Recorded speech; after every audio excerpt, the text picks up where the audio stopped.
Bienvenidos a Sobre Ciencia, quinta temporada aquí en TV Ciudad, un nuevo programa en el cual vamos a seguir descubriendo y conociendo lo que se investiga en nuestro país en temas tan disímiles como, miren, vamos a abrir un ciclo en este programa que se va a reiterar a lo largo de todo el año, en el que vamos a ir conociendo a las hierbas, a los yuyos, como les decimos habitualmente, que crecen en nuestro país y que tienen diferentes propiedades. Los vamos a ir descubriendo uno a uno. Además, vamos a hablar de los 40 años de cultura científica, que es el ámbito donde crecen y florecen realmente los clubes de ciencia que tanto disfrutamos en cada departamento de Uruguay. Vamos a hablar de las islas de calor en la ciudad de Montevideo, una investigación reciente que nos habla mucho de la ciudad en la que vivimos, quienes somos capitalinos en nuestro país, y vamos a hablar de agroecología, de producción sostenible, de investigaciones que apuntan a mantener ciertas cantidades y calidades, pero cuidando de una manera ambiental lo que se produce y cómo se trabaja. Todo eso en nuestro programa de hoy, que como es habitual, arranca con el salpicón y las principales noticias científicas de esta semana que pasó.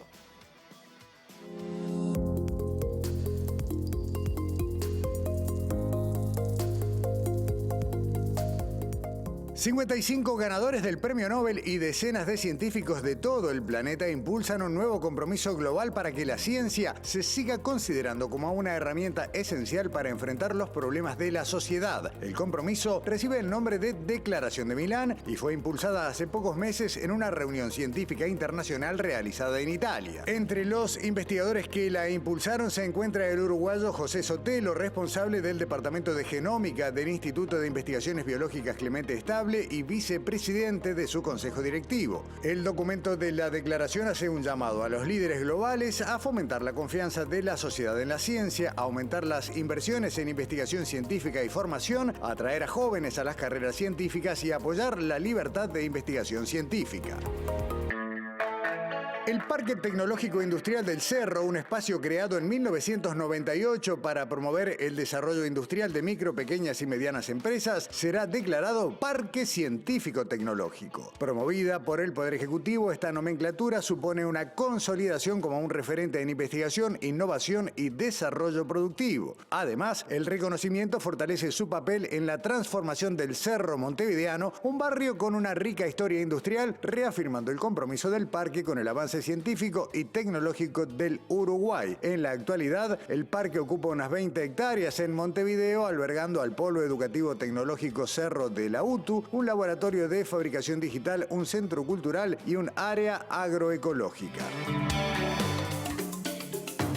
Un nuevo informe de la Organización Meteorológica Mundial sobre el clima en 2024 alertó que el derretimiento de glaciares, la ocurrencia de huracanes fuera de lo habitual, incendios forestales sin precedentes, sequías extenuantes e importantes crecidas dejarán una profunda huella en el tejido socioeconómico de América Latina y el Caribe. De acuerdo con el informe, el 2024 está en el tope de la lista de los años más cálidos de los que se tiene registro. Entre los sucesos más relevantes se constató la desaparición del Humboldt, el último glaciar de Venezuela. Ese país se convirtió así en el segundo en el planeta en perder todos sus glaciares. Entre otros datos preocupantes del 2024, el informe recuerda la sequía generalizada que castigó a la Amazonia y el Pantanal, donde las precipitaciones fueron de entre 30 y 40% inferiores a lo normal. También los incendios forestales en esas zonas y en Chile, México y Belice, que se avivaron por las olas de calor extremas.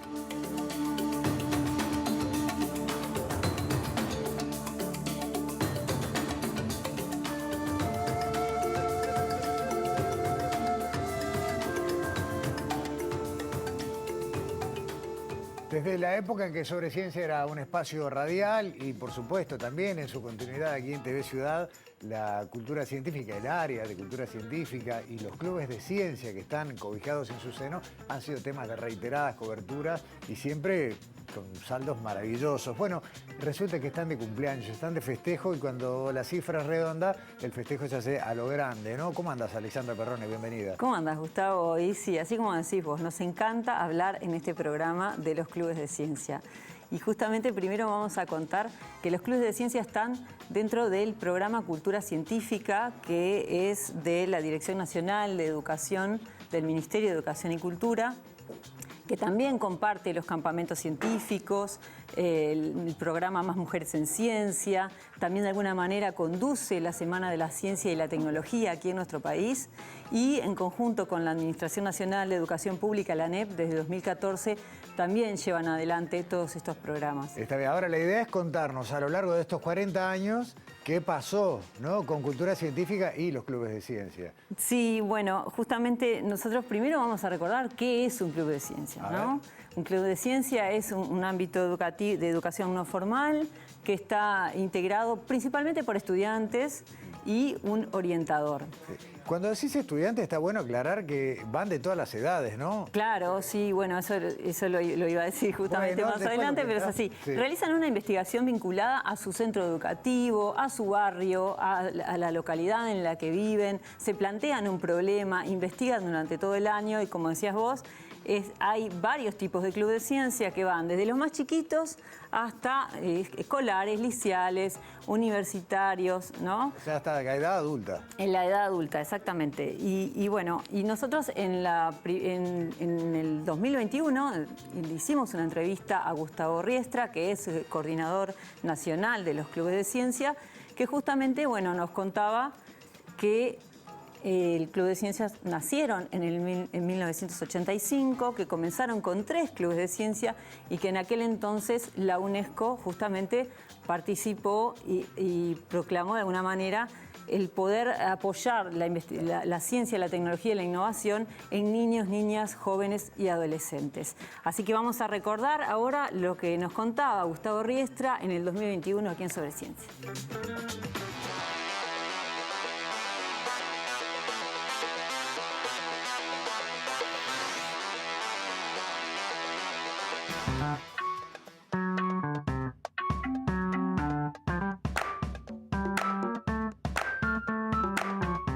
Los clubes de ciencia a nivel nacional tienen aproximadamente un movimiento cercano a los 55.000 personas en todo el país. Pueden surgir en cualquier ámbito. La mayoría provienen del sistema educativo formal y entonces sí tenemos muchos clubes que provienen de escuelas, liceos, UTU, Centro de Formación Docente, entre otros. Pero tenemos aquellos también que vienen de organizaciones no gubernamentales, que vienen de situaciones de privados de libertad, por ejemplo. Tenemos algunos de asilos de ancianos que también participan en clubes de ciencia, familias, abuelos, en fin, gente de la comunidad que dice, bueno, yo quiero también indagar, investigar sobre este proyecto y entonces llevan adelante todo un proceso.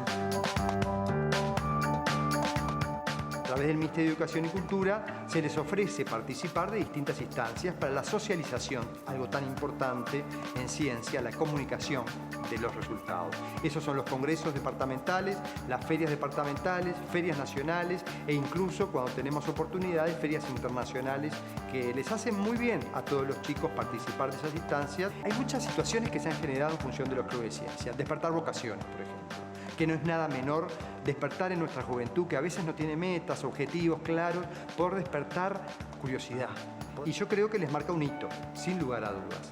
Ese hito en la vida de ellos generalmente son distintas cosas, pero la participación en las ferias departamentales, nacional y o internacional, aquellos que tienen la oportunidad, es un antes y un después. No hay que olvidarnos que muchas veces, muchos de estos chicos es la primera vez que toma un ómnibus, es la primera vez que sale de su localidad. Otras cosas que nos pasan a veces es que nos cuentan las maestras, es la primera vez que estas niñas tocaron la arena de la playa. O es la primera vez que un niño me dice, ¿y esto qué es? Y cuando digo, ¿esto qué es? Me muestra el ascensor.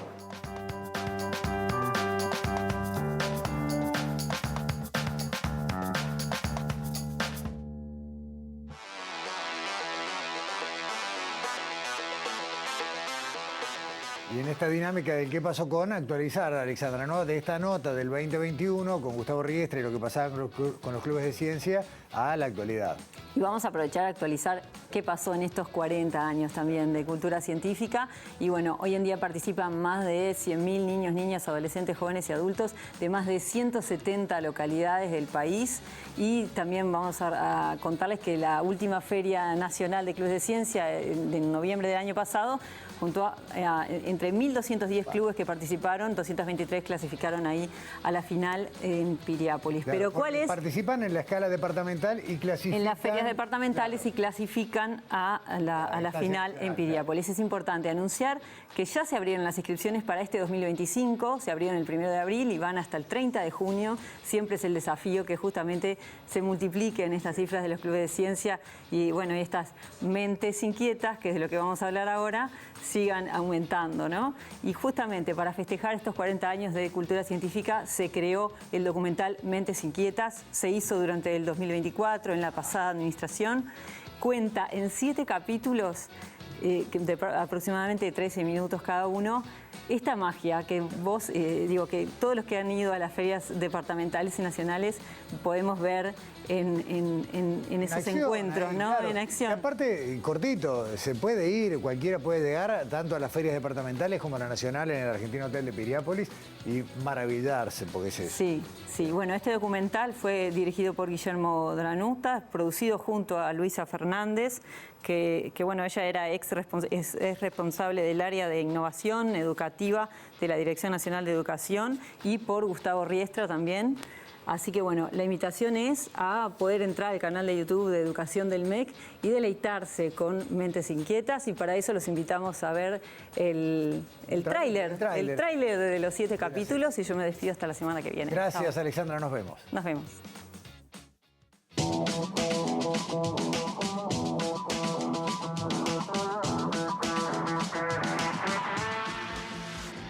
Cultura científica es mucho más que una política pública.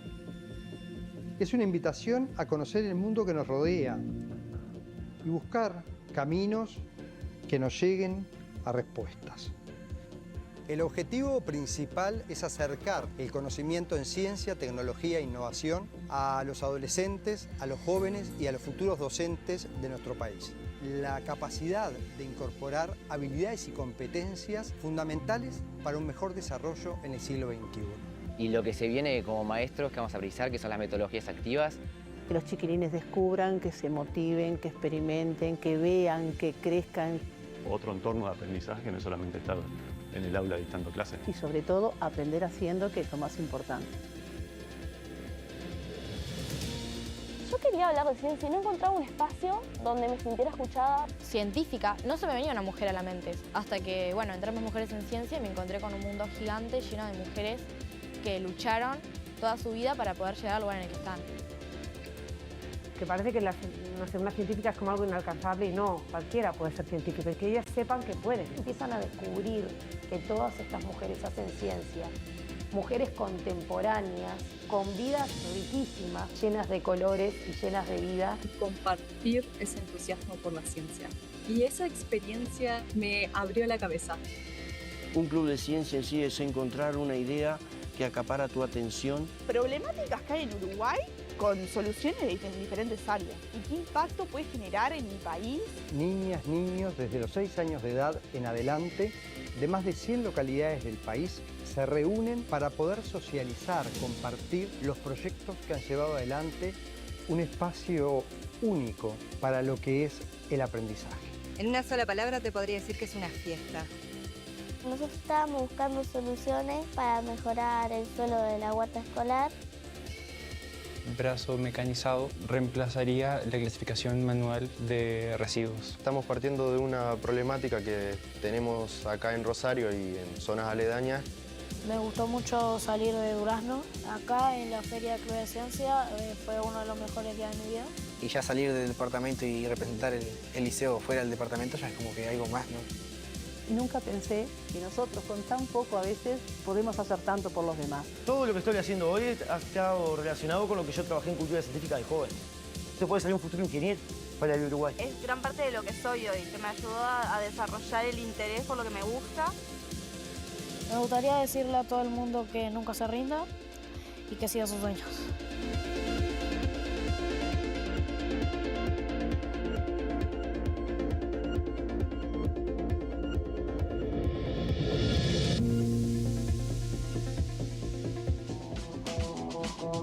Arrancamos hoy un segmento que se va a repetir el primer miércoles de cada mes en Sobre Ciencia y las repeticiones que correspondan a esa semana.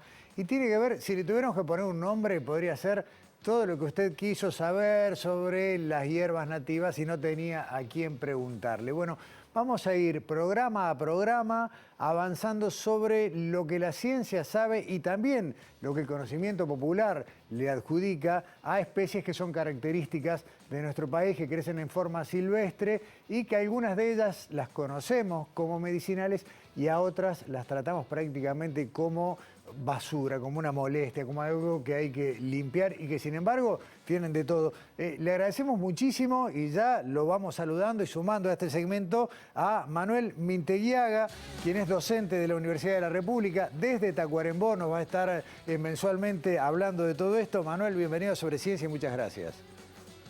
Bueno, buenas noches. Un placer, Gustavo.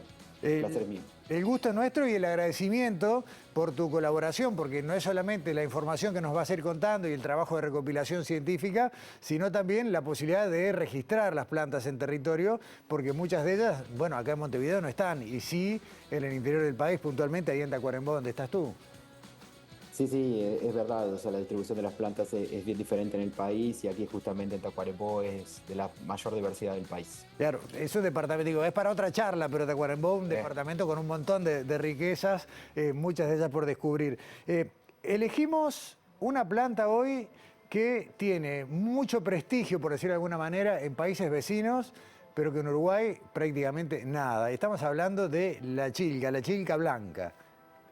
Exacto, sí. Más que una planta medicinal, hoy estamos hablando de una fuente desaprovechada, desgraciadamente, hasta la actualidad de recursos. Y bueno, ojalá que podamos aprovecharlo mucho más en el futuro, porque mucho más que una planta medicinal, la chilca blanca, Baccharis dracunculifolia, es una fuente de recursos. Y, por ejemplo, no solo en el país, crece prácticamente en todo el país, con excepción de algunos departamentos, por ejemplo, en el suroeste, pero está muy presente en el norte, muy presente en la sierra. Es una planta muy interesante porque aparte de su potencial medicinal, que nosotros no lo usamos, sino que sí se usa en Brasil, es fuente incluso de un producto apícola medicinal como lo es el propóleo verde. Es fabuloso, es una fuente de recursos. Bien, Manuel, siempre uno tiene que hacer tres apreciaciones, me parece que son claves. Una es que no es esto un incentivo a que uno vaya, corte una ramita y se haga un té. Ni de esta ni de todas las demás plantas de las que hablaremos en el resto del año. Pero sí un conocimiento que hay que aplicar y que muchas veces confirma en laboratorio lo que la tradición no es el caso. Ya sabemos que no le hemos dado mucho pelota a esta planta, pero que otros países sí y que ya ancestralmente se sabe que tiene propiedades.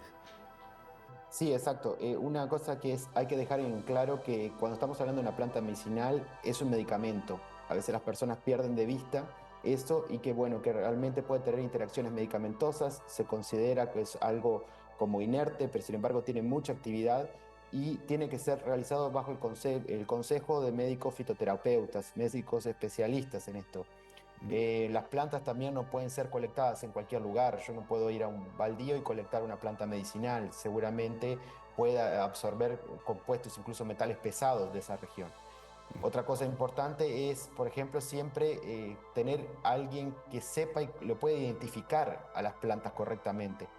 Porque, por ejemplo, los nombres comunes, creo que este espacio ya se habló sobre ciencia, los nombres comunes no identifican a las plantas.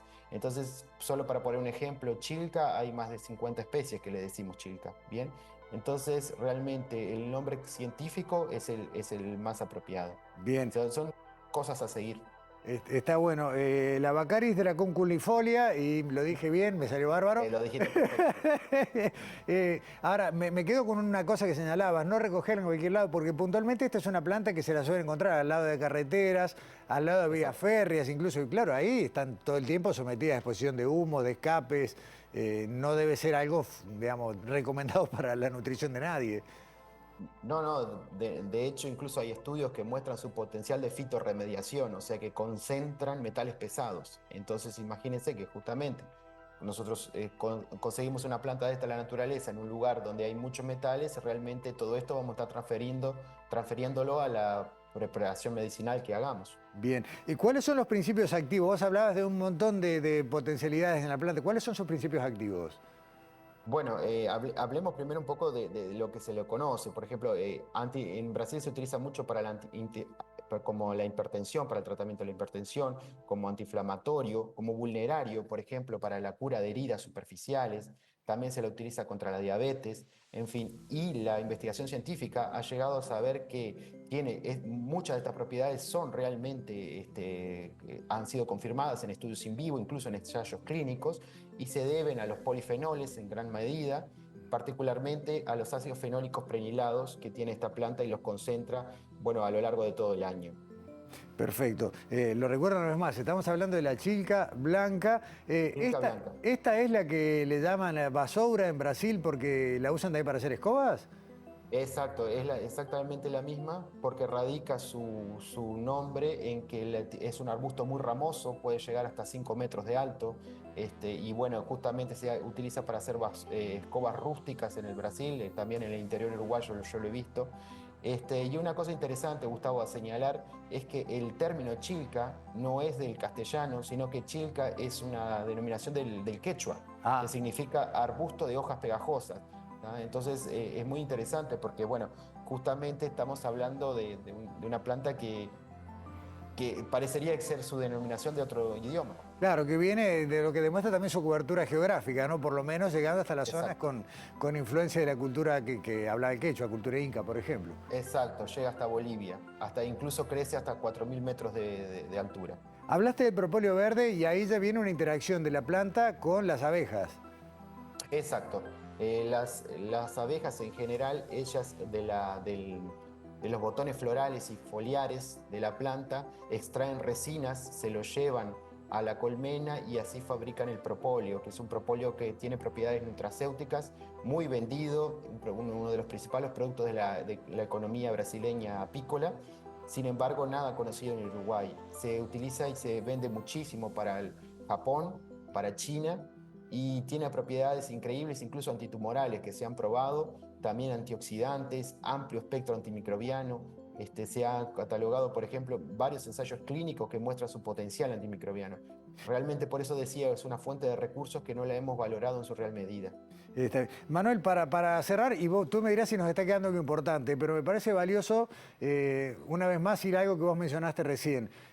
No es aconsejable hacer la colecta de una de estas plantas en la naturaleza porque desconocemos el entorno, si está cargada de algún tipo de contaminante y demás. Ahora, ¿cuál sería la manera segura? Y más en un país como el nuestro, donde no está, donde no está dentro de lo que uno encuentra en una arboristería tradicional. Sí, exacto. Bueno, primero en este caso, si se trata de una planta como que no se vende en herboristería, es juntarlo de un lugar lo más prístino posible, ¿verdad? Que no haya interacción humana lo menos posible. Y en otros casos, por ejemplo, de especies más conocidas, sí, indudablemente de cultivos industriales, ¿no? Porque si extraigo continuamente de la naturaleza, bueno, también estoy amenazando de alguna medida su conservación.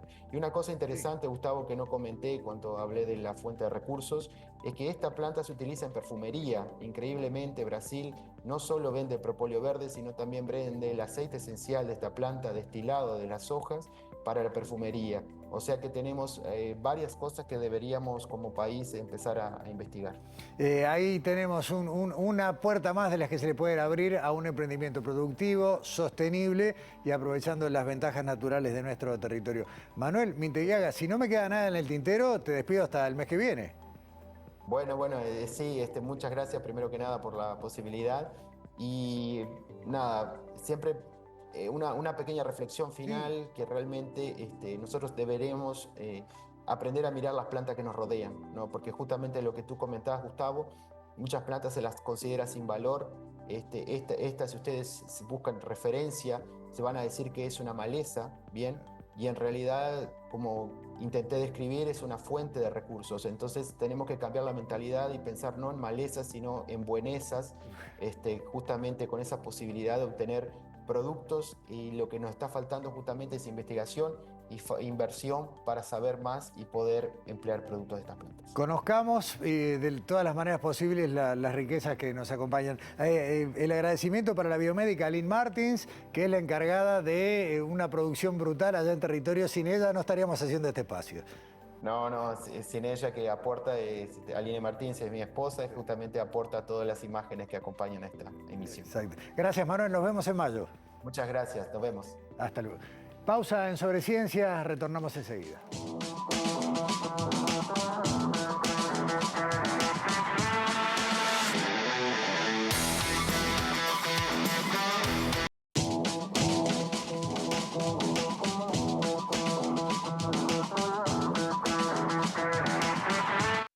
Presenta Casmu. Afiliate llamando al 1444 o en casmu.com.uy. Casmu. Nos une la vida. Los que vivimos en la capital, en Montevideo, tal vez no lo sabíamos científicamente, pero intuimos que hay cuadras, barrios, zonas en las que cuando hace mucho calor se puede estar un poquito mejor, más fresco, y en otras que realmente un día puede ser insoportable. Bueno, la ciencia tiene algo para decir sobre esto y Daniela Kirchfeld también. Ahí está. Bueno, esa era la pregunta inicial, ¿no? ¿Cuántas veces dijimos que en determinada zona de Montevideo hace más calor y que tenías que ponerte un abrigo si vivías en otra zona, aún cuando estamos en la misma ciudad? Eso que parece una apreciación lógica, en realidad la ciencia dijo: esto no se mide a ojo, esto hay que medirlo, hay que analizarlo y ver si efectivamente es así. Y eso es lo que hace este estudio que lleva adelante investigadores del Instituto Clemente Estable y que está estudiando esto que se llama islas de calor, que es un fenómeno que tiene que ver con esas zonas de una ciudad, en este caso son islas de calor urbanas, donde parece que puede hacer más frío o más calor que en otras, donde se concentra el calor. ¿A qué se debe esta temperatura? Bueno, hay muchos factores. Donde hay más cemento, parece más lógico que haya más calor, donde hay más árboles, más parques, que puede estar más fresco. Pero No, ¿sabes que me quedé pensando? Es tan habitual esa discusión cuando en la radio escuchás la temperatura. Dicen, bueno, en Montevideo a esta hora tantos grados. No sí, hace y eso. acá llueve, Claro. en el centro llueve, en el Prado no. Toda la temperatura, señor, porque yo tengo más calor que lo que dicen en la radio. Es así. Sí. Bueno, la ciencia lo verifica y lo vamos a ver en esta primera parte del informe porque nos va a contar Luis Orlando, que es investigador del Instituto Clemente Estable, que lleva adelante esta investigación sobre islas de calor urbanas.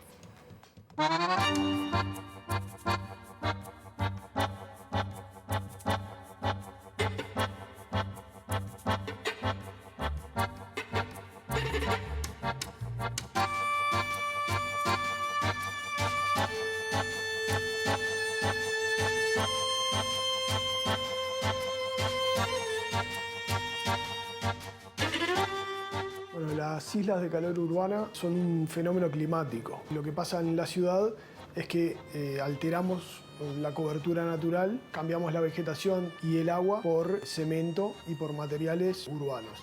Tanto el agua como la vegetación tienen un rol de regulación de la temperatura. En cambio, el cemento y los materiales urbanos lo que hacen es acumular calor y liberarlo. Esto a gran escala lo que genera es zonas calientes dentro de la parte más urbana de la ciudad y eso es lo que se denomina isla de calor urbano.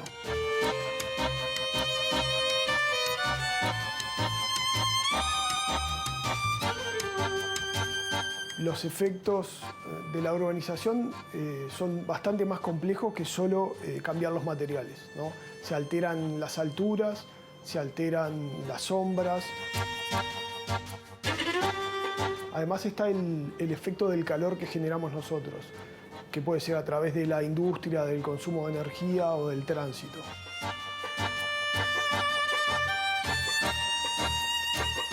Hay distintas formas de medir la temperatura y de determinar una isla de calor urbana. Nosotros la metodología que usamos es satelital y lo que hicimos fue medir la temperatura de las superficies, midiendo la diferencia entre las temperaturas de la ciudad con las temperaturas de la periferia. Lo que hacemos es ver cuál es el efecto de las construcciones y de las alteraciones que se deben a la acción humana.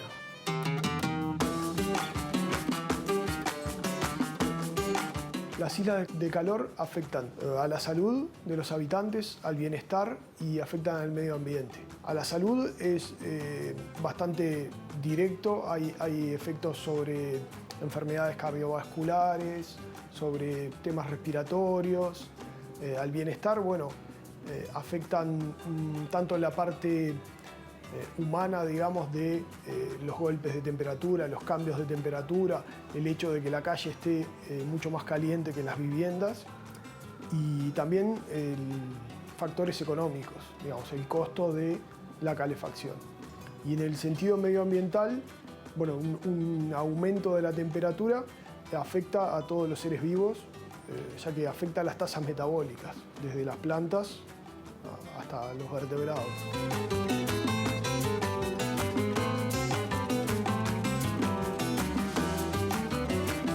El estudio que estamos desarrollando ahora lo que busca es analizar no solo la isla de calor asociada a las altas temperaturas, sino también a las bajas temperaturas, en verano y en invierno.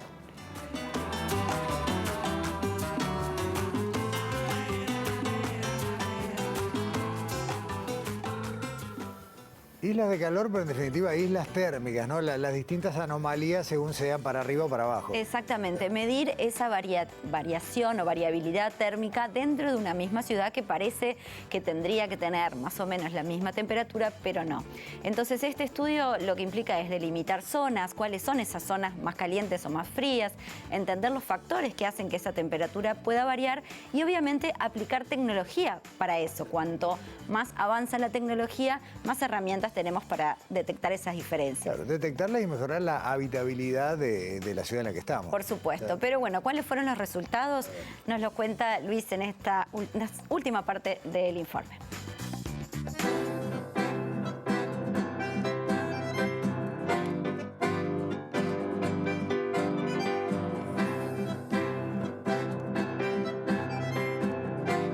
De manera preliminar, lo que observamos fue que la vegetación tiene un efecto de regulación de la temperatura.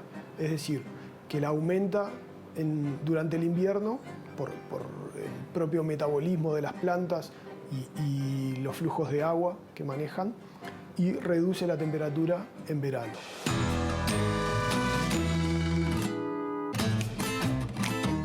A partir de los análisis de invierno y de verano, lo que hicimos fue generar un estimador del costo térmico en grados Celsius que tiene cada zona de la ciudad, digamos, cuántos grados al año estamos alejados del promedio en cada punto de la ciudad. Bueno, estimamos unos máximos de 6 grados de costo térmico. El costo térmico es un valor agregado. Lo que nos dice es la suma de cuánto tenemos que calefaccionar en invierno y refrigerar en verano. Por ejemplo, si tenemos un costo térmico anual de 6 grados, esto podría querer decir que en invierno tenemos que calefaccionar 3 grados para llegar a la temperatura promedio y en verano tenemos que refrigerar 3 grados para llegar a la temperatura promedio. Bueno, lo que vemos haciendo el análisis espacial es que hay una diferencia, la isla de calor, entre los barrios más urbanos, más céntricos, como el Cordón, la Ciudad Vieja, frente a otros barrios más periféricos, como puede ser, bueno, Carrasco, como puede ser Malvin Norte, todos, digamos, barrios que tienen mucha más predominancia de vegetación, son mucho más frescos. También hay un efecto de la costa. Los barrios que están cerca de la costa tienden a tener mejor temperatura respecto a los que están más adentro.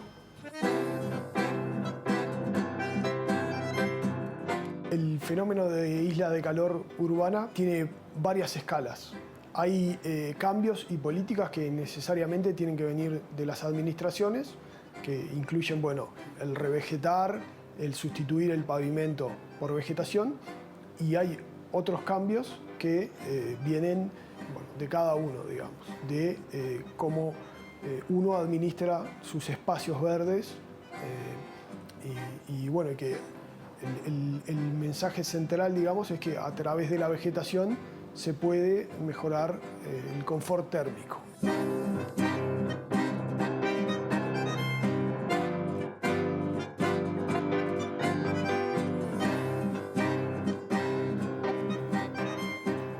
esta última frase, Daniela, que puede parecer obvia, sin embargo, basta recorrer barrios de Montevideo, perdón, y pienso, por ejemplo, en Ciudad Vieja, donde hay muy poco árbol, y te das cuenta, ¿no?, lo útil que resulta esa planificación de por qué tiene que haber no solo muchos árboles en toda la ciudad, sino bien distribuidos. Exacto, exacto. No es un tema solo ornamental o estético en la ciudad, la idea de poner árboles o no, o de tener espacios verdes.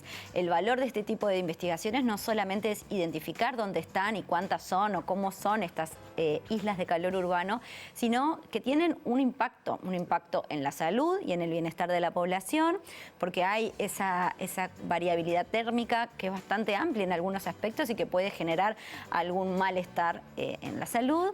También el impacto ambiental, por supuesto, y también el económico, por este costo térmico que dice Luis, que bueno, que es lo que el valor económico que cuesta enfriar un hogar o calentar un hogar dependiendo de dónde estés en la ciudad.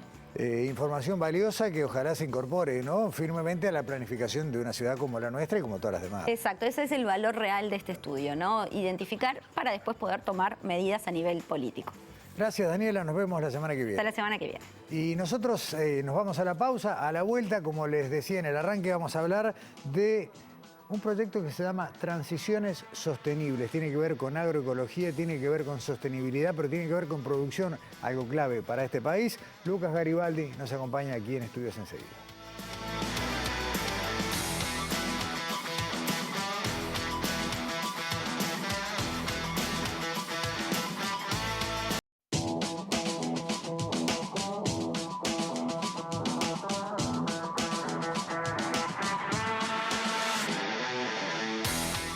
Hay algo que es una dicotomía y que es falsa, ya no tengo ningún problema en hacer spoiler de esto, y es esa discusión que hay entre la producción basada en la tierra, ya sea ganadería, ya sea agricultura, y su sostenibilidad. Vivimos pensando que si algo es sostenible, no es rentable o su volumen es escaso. No podemos pensar en sobrevivir la humanidad tal como es si tratamos de generar producciones que sean amigables con el ambiente y demás, y lo contrario. Y sin embargo hay ciencia que viene a esto, hay conocimiento, y tal vez en esto la clave para los países de esta región del mundo de cara al planeta que viene. Yo le agradezco mucho a Lucas Garibaldi que nos esté acompañando aquí en Sobre Ciencia. Lucas es argentino, pero está trabajando en Uruguay como coordinador general del proyecto justamente Transiciones Sostenibles. Bienvenido, Lucas. Muchas gracias por invitarme. ¿Por qué seguimos repitiendo todavía como un poco como loros esto de que, bueno, no hay otra manera? Si queremos producir para mucha gente y a costos razonables, hay que llenar la tierra de productos artificiales, hay que ir a los monocultivos. ¿Qué nos pasa?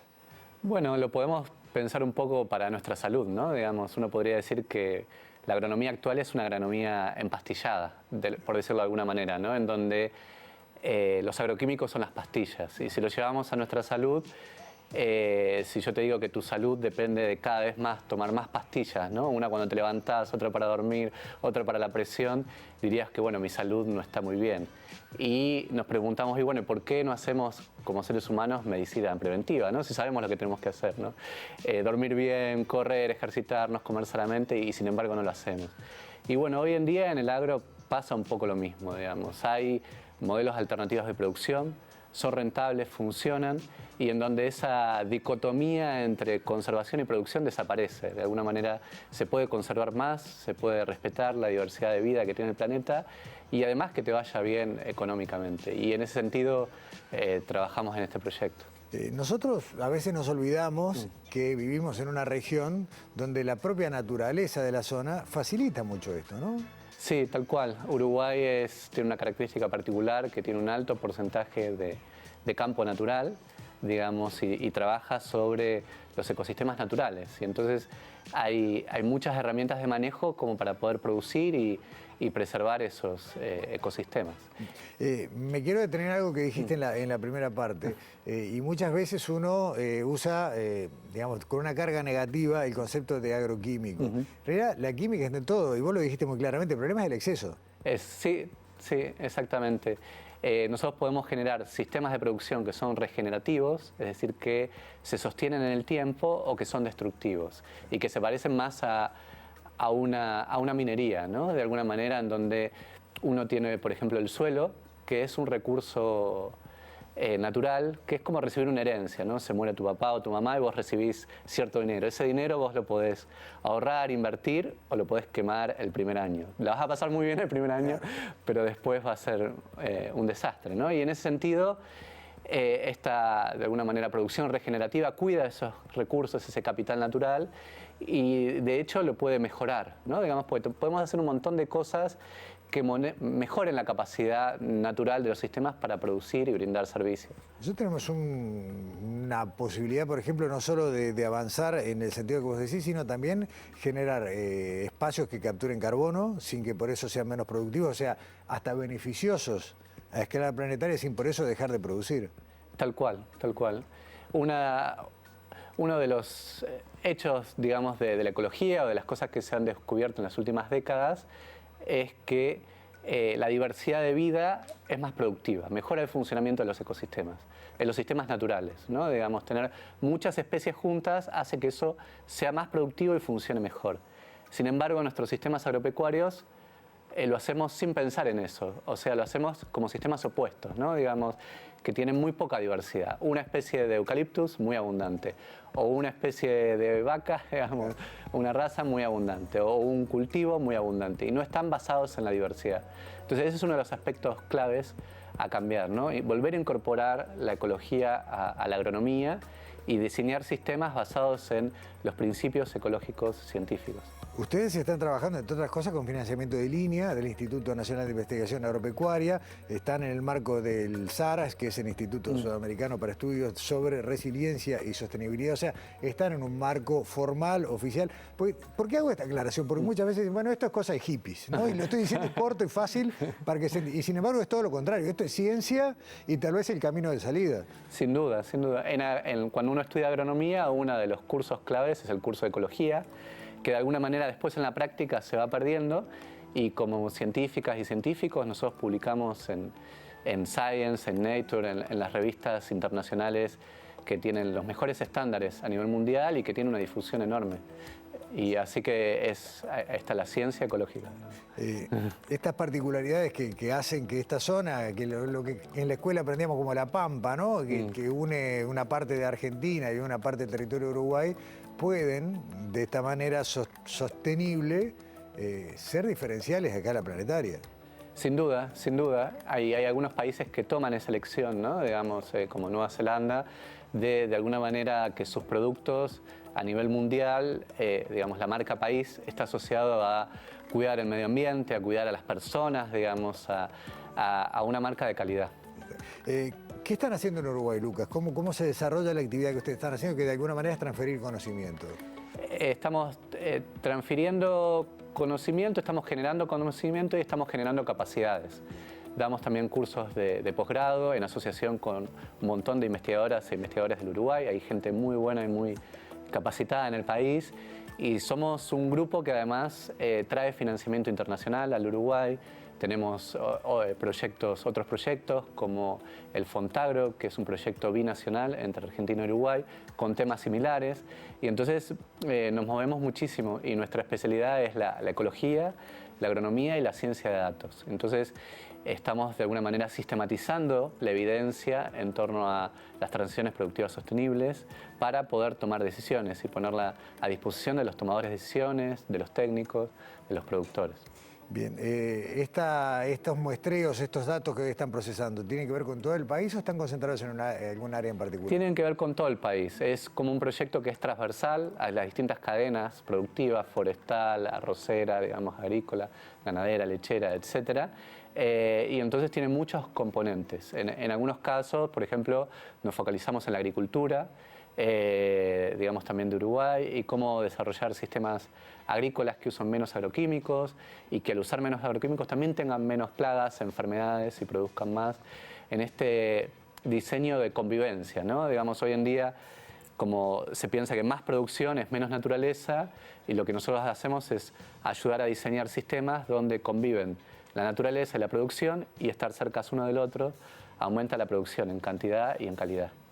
¿Cómo ha sido la experiencia de ustedes? Yo creo que no lo dije al aire. Vos sos argentino, venís regularmente a Uruguay, pero venís trabajando desde hace ya décadas en este campo de conocimiento en Argentina. ¿Cómo funciona la transferencia, la adopción de estos modelos por parte de quienes vienen trabajando con los esquemas tradicionales?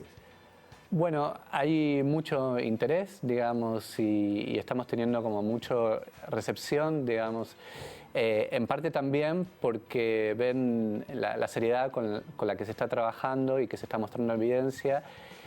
Y la verdad es que hubiese sido mucho más difícil tener este proyecto hace 10 o 20 años, digamos. Hoy también es en parte más fácil porque también se ven los problemas de la degradación.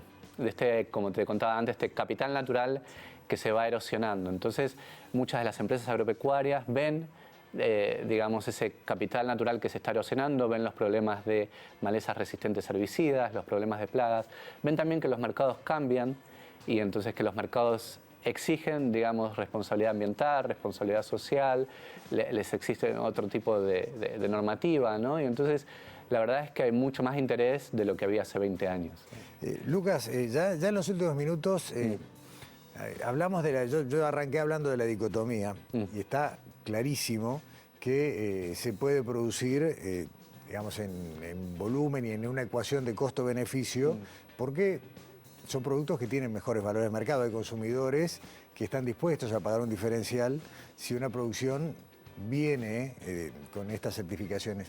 Ahora, también podemos hablar de cantidad, es decir, ¿se pueden mantener los volúmenes de producción, ya sea en agricultura, en ganadería, en horticultura, con estos esquemas naturales? Sí, sin duda. De hecho, nosotros usamos la palabra intensificación, pero lo llamamos intensificación ecológica, ¿no? Digamos, como es un proceso en el que se produce más y la producción también es más estable, pero en vez de que eso esté basado en insumos, en comprar muchas cosas, como decíamos antes, empastillados, en comprar muchos fertilizantes o pesticidas o insecticidas, está basado en conocimiento en base a la biodiversidad, en base a diseñar sistemas que esos nutrientes provengan de cuidar el suelo, digamos, cuidar la diversidad del suelo, que haya controladores biológicos, que haya polinización natural. Entonces, bueno, es menos intensivo en el uso de insumos y es más intensivo en el uso del conocimiento. Está buenísimo, ¿no? Que esa química que a veces molesta por el exceso que vienen en este tipo de productos comerciales sea la aliada para conocer lo que la propia naturaleza hace por sí misma. Sí, sí, también podemos intervenir positivamente en eso. Está bueno. No se trata de dejar ser, ¿no? Tampoco. Está bueno. Está bien. Lucas Garibaldi, gracias por estos minutos. La seguimos, vamos a tratar de avanzar en estos temas porque creo que, como decía en el arranque, se juega buena parte de lo que somos como países productores, ¿no? Y en esto suma a una buena parte de Argentina y Uruguay en encontrar estos rumbos para que la herencia, como bien dijiste, dure por muchas generaciones. Muchísimas gracias. Gracias a vos, hasta pronto. Cerramos nuestro Sobre Ciencia de hoy y bueno, nos vemos acá en TV Ciudad la semana que viene.